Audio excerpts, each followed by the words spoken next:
राधे राधे साथियों। आज हम बात करेंगे गृह कार्य नंबर 2। प्रथम सवाल है, वृत्त का व्यास, त्रिज्या और केंद्र खोलना। आपको क्या देखना है? वृत्त का व्यास देखना है, वृत्त की त्रिज्या और वृत्त का केंद्र देखना है।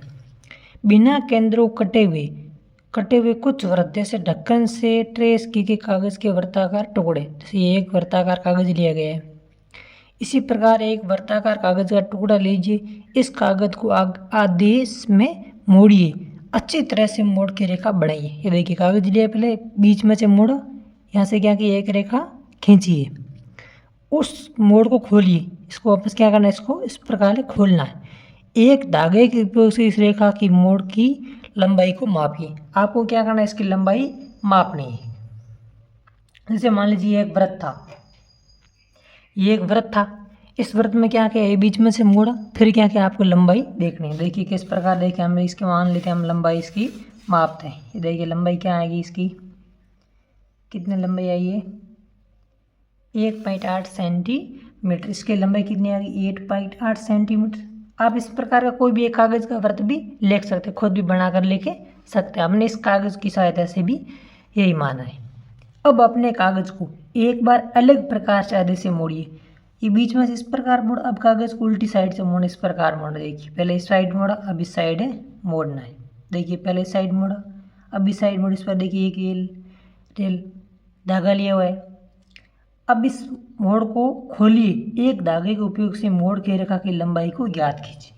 पहले ऐसे लंबाई ज्ञात की, अब ऐसे लंबाई ज्ञात है कर सकते। इस बार भी कितनी आएगी, 1.8 सेंटीमीटर। इस बार भी कितनी आई, 1.8 सेंटीमीटर। आगे देखिए, अब इस कागज़ को एक अलग प्रकार से आधे से मोड़िए।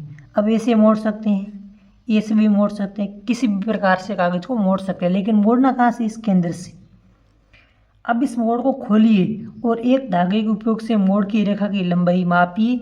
इस मोड़ की रेखा की लंबाई कितनी आएगी, इसकी लंबाई भी कितनी आएगी, इसकी भी लंबाई कितनी आएगी, 1.8 सेंटीमीटर। क्योंकि वृत्त के केंद्र से जो भी रेखा गुजरेगी ना, उसकी लंबाई कितनी आती है, बराबर आती है। उसकी लंबाई हमेशा बराबर रहेगी। रिक्त स्थानों की पूर्ति कीजिए। मोड़ की सभी रेखाओं की लंबाई क्या है, समान है। सभी की लंबाई क्या है, समान।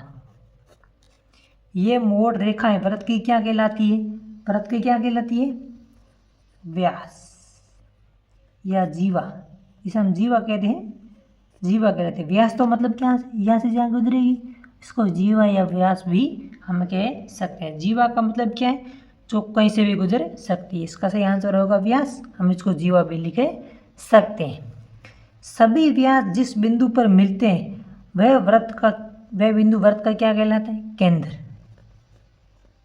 भाई ये देखिए, ये एक वृत्त है, ये बीच में इसका क्या है, ये केंद्र है। जो एक राह से गुजरेगी ना, वो सारी क्या कहलाएगी, उसके वृत्त का व्यास कहलाएगी।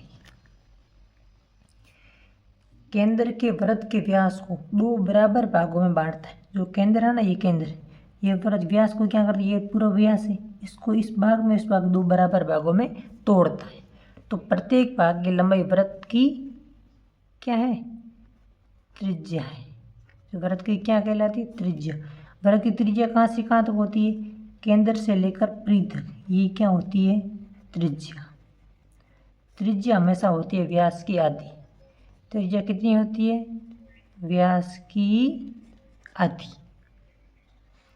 वृत्त की त्रिज्या उसके व्यास की आधी होती है। वृत्त की त्रिज्या क्या होती है, व्यास की आधी। तीसरा प्रश्न देखिए, एक खेल मैदान में एक बच्चे को केंद्र में बनाकर खड़ा कर दे। देखिए हमने एक मैदान, मान लीजिए एक वृत्त है, बनाया है, केंद्र में क्या करिए, एक लड़के को खड़ा कर दिया। उसे एक रस्सी का एक सिरा पकड़ दिया, एक रस्सी का सिरा इसको पकड़ा दिया, रस्सी का दूसरा सिरा पकड़कर दूसरा बच्चा चारों तरफ घूमने से, ये चारों तरफ घूमेगा इससे। ये मान लीजिए यहाँ से एक शुरू किया, घूम के वापस यहाँ तक आया, ज़मीन पर निशान लगेगा, पूरे ज़मीन पर क्या करेगा, लाइन ही खींच देगा। शेष बच्चे उस घेरे की परिधि पर खड़े, शेष बच्चे कहाँ खड़े होंगे, यहाँ खड़े होंगे पूरी परिधि पर। सारे बच्चे परिधि पर खड़े होंगे, एक बच्चा केंद्र में खड़ा होगा। घेरे पर खड़ा प्रत्येक बच्चा केंद्र से बराबर दूरी पर है। यह दूरी क्या कहलाती है, त्रिज्या। तो यहाँ से बच्चे ये समान दूरी पर, सारे बच्चे क्या हैं, केंद्र से समान दूरी पर होंगे। तो ये सारे क्या कहलाते हैं, वृत्त की त्रिज्या। ये कहलाती है वृत्त की त्रिज्या। ये था गृह कार्य नंबर 2। ऐसे नए वीडियो के लिए चैनल को लाइक, सब्सक्राइब और अपने दोस्तों को ज़रूर शेयर करें। धन्यवाद।